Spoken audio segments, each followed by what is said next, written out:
and the roads are already quiet in Gauteng as many have left for their December holidays. But with poor service delivery in some areas, potholes and faded road markings and also poor road services rather, are making driving quite difficult. The Department of Transport's alarming stats for last year paint a rather grim picture. 11,883 road deaths, with 1,285 occurring during the festive season last December. And you've heard this again and again. It's the same every year. You'll see the launching of road safety campaigns, both nationally and provincially. But I'm asking the question this morning, are these effective? On the line is the Minister of Transport, Barbara Greecy. Good morning, Minister. Welcome to 702. Morning, Ray. Thank you for inviting me. Right, you're in the hot seat this year, coming into the Transport Ministry portfolio. Has it been challenging so far? Yes, it's a very tough job. I think we're dealing with a logistics system that has enormous challenges.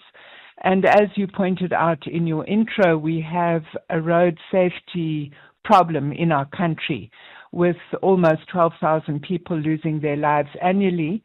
And not only is this an enormous tragedy for families and for communities, but it's also a huge cost for our economy, costing us almost 3% of our gross domestic product last year. Now, Minister, I know you're not in charge of infrastructure, you're in charge of transport, but the condition of some of our roads is appalling. There are potholes, all sorts of other problems. As a collective, is government taking a look at this to try and fix these problems? Because one less pothole could actually save a life. Indeed, Ray. And I think that when we analyze the causes of road accidents, the major factor is driver behavior, but road condition and environmental factors also play a part. Obviously, on the major national routes, SANRAL would be responsible for road maintenance, and you would know that throughout the country we have huge infrastructure projects ongoing at the moment to widen our roads, to take out dangerous curves, and also to repair and widen bridges. A lot of the problems that you're referring to occur on provincial secondary roads, some of which we have now migrated to SANRAL. These would be feeder roads to our national roads so that we can assist provinces to improve the conditions of these roads. And we're also working together with provinces to follow the money. One of the problems we faced is that we give conditional grants to provinces every year to fix roads, but sometimes this money is not spent or contractors walk away doing a shoddy job. So we're putting back in place processes to follow this money and ensure we get better outcomes. What sort of checks and balances will there be? Will heads roll? Will people be brought to task, removed from their positions? Because you're quite right. It's, national government pours money in and then nothing happens. Well, I think that one of the fundamental problems that we have found is that in a number of provinces there is no longer what we call yellow fleet. These are the guys that you will see working by the side of the road, filling potholes, retiring, and so on. So a big focus is to try and reinstitute appropriate capacity within provinces and, let me say, also municipalities where this function has been significantly eroded. And I think that a lot of the daily experience of motorists in municipalities would be of appalling road conditions. Here again, we are putting in place mechanisms to follow the money, but also support to rebuild road departments with appropriate infrastructure. You can't be tendering out every minor road maintenance activity. This is something that has to also be done in-house, and we've got to develop the capacity to do it. Yeah. All right. That's fixing our roads. It's twofold. You also mentioned bad driver behavior as well. What sort of law enforcement will we see this year around? Because there's unroadworthy taxis, vehicles, cars. It can be quite messy. Ray, we have so far this year conducted roadblocks that have pulled aside 500,000 cars, and we've put about 61% more roadblocks on the road. We are also focusing on what we call our 20 hotspots. These are the places where over the years the majority of accidents have happened. We have arrested 695 drivers, and obviously this would be in a situation where there would be extreme breaches of the law. People fundamentally exceeding the speed limit. Pedestrians are a huge challenge for us. Over 60% of road deaths are actually pedestrians, and we have a special operation this year to focus on enforcement with regard to pedestrians.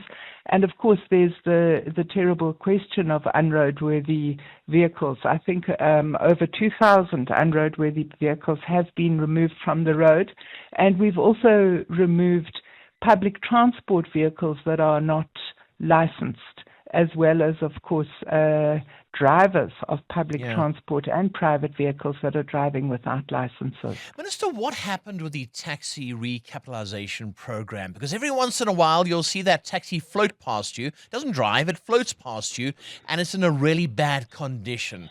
Where do you stand on that?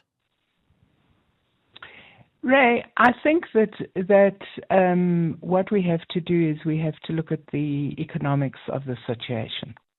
And everybody, including the drivers themselves, want roadworthy vehicles on the road.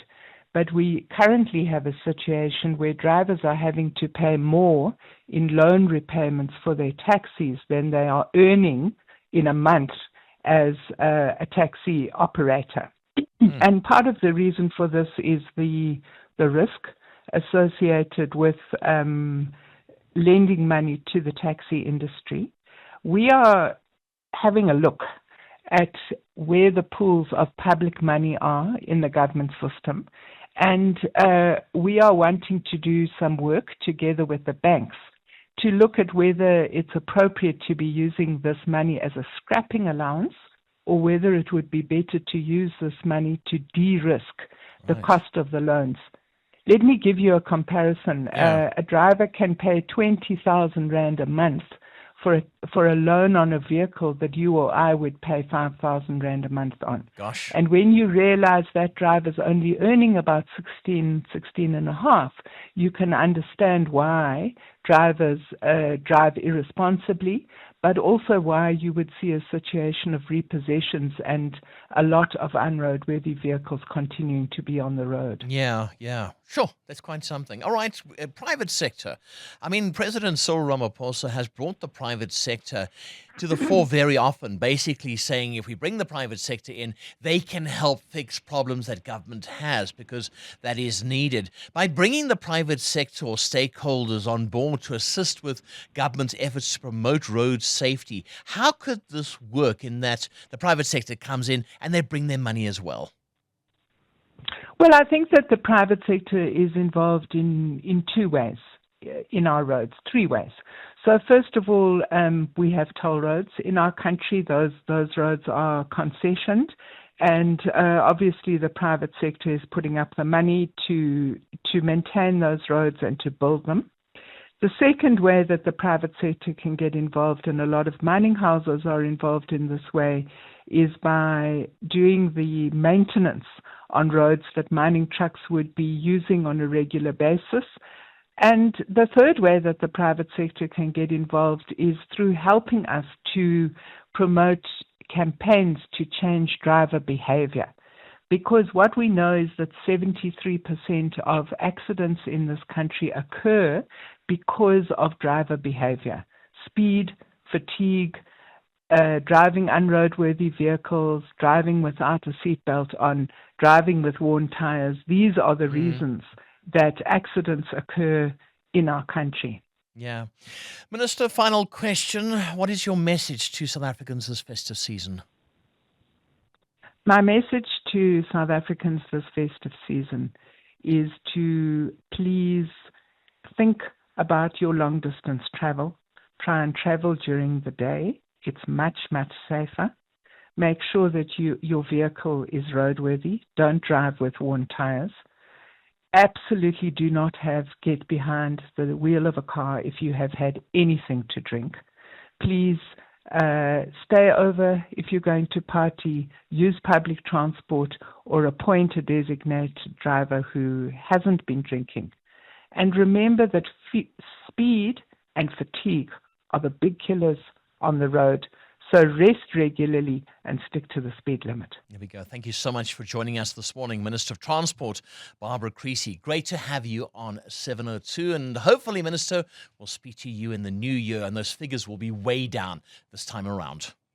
Current events, developing stories, tough questions. Your voice making a difference. This is Breakfast with Bongani Bingwa.